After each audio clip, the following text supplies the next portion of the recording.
Hello guys, welcome to Amazon TV. I hope you're okay. Guys, I'm very excited. God is answering our prayers each and every day nowadays. More members of the EFF left EFF and joined eAction SA. We are winning. More of our youth is receiving e-deliverance from EFF. Watch it for yourself.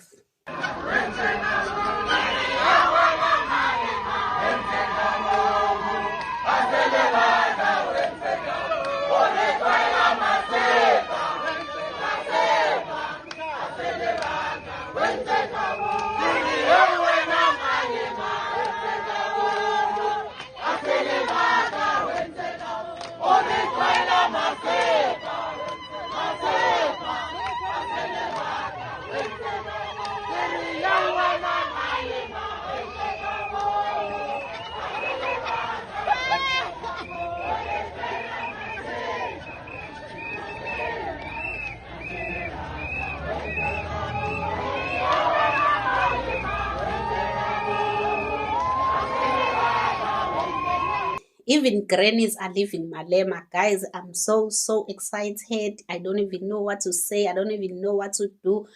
Celebrate wherever you are. We are winning. We are winning.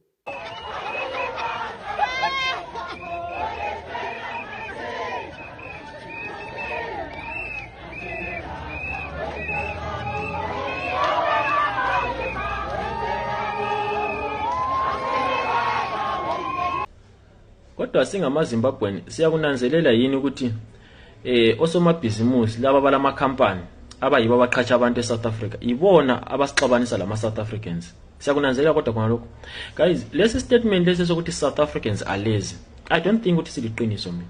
Some South Africans, guys, they are extremely hard workers. Into abalayo njengoba beselizweni labo bale option yokuthi ama conditions bomsebenzi maye ngasafevi into abayifuna bale option yokuthi bangayuyeka lo msebenzi kodwa baqhubeke beziphilela. And kuyafana lathi lapha eZimbabwe. Lapha manje ngiseZimbabwe, manje ngisebenza ngingabona ukuthi la engisebenza khona akusahambelani lami. Ngile option ukuthi ngingayeka lo msebenzi kodwa ngikhontinye ngiphila. Why? Because mawuselizweni lakho uyakhona ukuyeka umsebenzi, mawungabona ukuthi impilo edorobheni sikuhlula, uyakhona ukuya emakhaya kuma rural areas, uyezihlalela emakhaya lapho ongasoze ukhokhe khona irent. Uyabona, but mawu ungekho elizweni lakho bese uya eZimbabwe in South Africa awula option. Even beholela imali encane uzobekezela usebenza because wena impilo yakho irely kuphi emalini, because you need money to pay rent, you need money to buy food, everything oyenza ifuna imali. Uyabo, so awula option even uholela imali encane uzohlala usebenza lapho.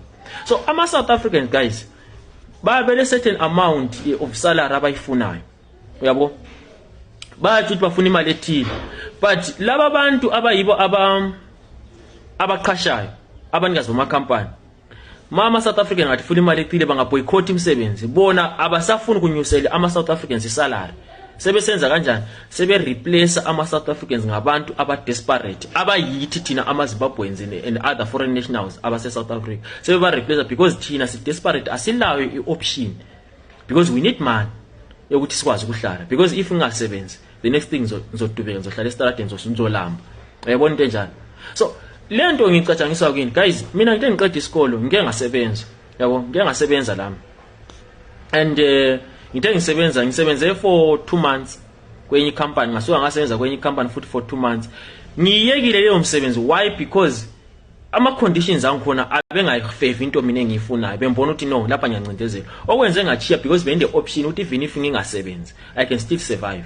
Because ma ukuthi sokundlula kwedorobheni ngiyaziyele ekhaya, ngiyezihlala lapha engakhokhi khona irent, engikwazi khona ukuthi ukudla asiyo yonke into esivuka sithenga ukudla, siyadla kodwa okunye sakhona singakuthenganga. Yabona into enjalo. So okwenza ukuthi ama South African kubukeke as if they are lazy yile nto yokuthi bona bayabele imali abayifunayo ukuthi kumele bayihole, then umqhathi abesesithi angeke aza ikhiphe. Why? Because yomqhathi ule option yokuthi if ungafuna ukusebenza ungafuna ukuhola le mali, I can opt to futhi ngiyethatha umuntu odesperate oli foreigner ngimfake la emsebenzini wakho. Osokusenza ukuthi ama South Africans akwade azonda abesesithi no, laba abantu basithathele imisebenzi. Yabona into enjalo.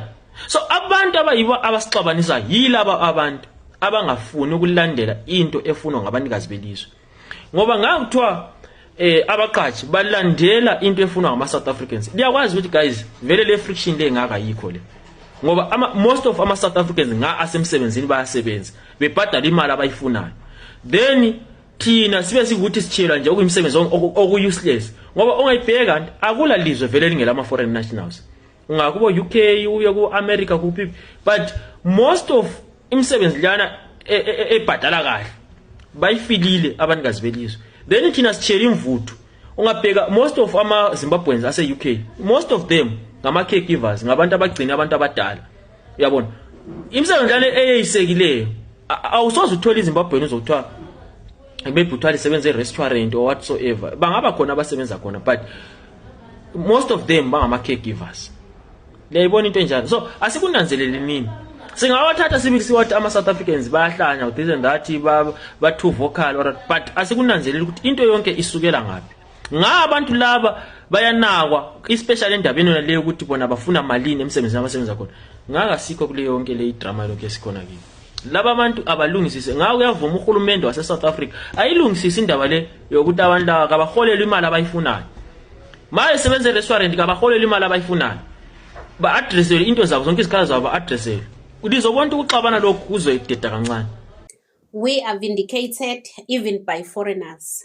More foreigners are telling the truth nowadays, except those very inhlanga lezi zabo TikTok nani, but ama-sober foreigners, abantu vele abalimelayo iqiniso, they see ukuthi there's no xenophobia in South Africa. They see ukuthi South Africans, whatever South Africans are complaining about is legitimate. They see ukuthi ayikho i-country engavumela lezi zinto ezenzakalayo, ngoba njengoba ekhuluma nge-UK ukuthi e-UK you will never find ilokhuzane, even though they are there ama-special skills or chef abafunekayo, because maybe they need African dishes in that restaurant. They cannot just take anyone like here in South Africa. And as this guy is saying, if government was South Africa angalungisa lento isezandleni sa-government ukuthi ayilungise yena, ukuthi kungabuyi abantu ngaphandle bezothatha imisebenzi engeyona ama-scarce skills. The reason why I'm saying we are vindicated, because the same Malema oshiwa abalandeli bakhe right now, uyena uhlezi esitshela ukuthi it's because we don't want to take those jobs, that is why ama-foreign nationals efike eyithathele leyo msebenzi leyo, because thina we are choosy, wifuna imisebenzi engcono. Ayikho imisebenzi engcono engathathwa ama-foreigner e-South Africa, because even doctors, engineers, nurses, teachers, gardeners, domestic workers, all those people are foreign nationals. So which job is okay for South African? Because in South Africa, even a teacher does not have a job, because a teacher from Zimbabwe is there in his or her position. So this guy is telling the truth, because really, ayikho country vumela zonke lezi zinto. Guys, I'm very excited. I don't even want my mood to be spoiled by Abo Ramaphosa. I'm very happy. The reason why I posted this video is because I wanted to tell you, to share my joy with you. I wanted to share my happiness, my excitement with you, my friends. I'm very happy. I'm very excited. Guys, enjoy. We are winning. Please let me know what you think on the comment section. Don't forget to subscribe, to like and share the video. Love you guys. Bye.